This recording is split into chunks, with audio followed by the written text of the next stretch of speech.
আজকের জিকির কবুল করো আজকের জিকির কবুল করো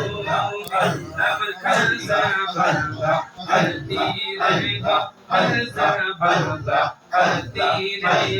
হলদি তোরা তোবা জিয়া মাশাআল্লাহ আল্লাহ আল্লাহ আল্লাহ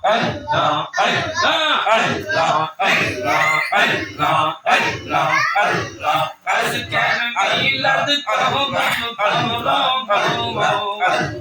আজকের মিলাদ কবুল করো আমার খালসা বান্দা হলদি রে গো খালসা বান্দা হলদি রে হলদি তোরা তোবা জিয়া আল্লাহ আল্লাহ আল্লাহ আল্লাহ আল্লাহ আল্লাহ আল্লাহ আল্লাহ আল্লাহ আল্লাহ আল্লাহ আল্লাহ আল্লাহ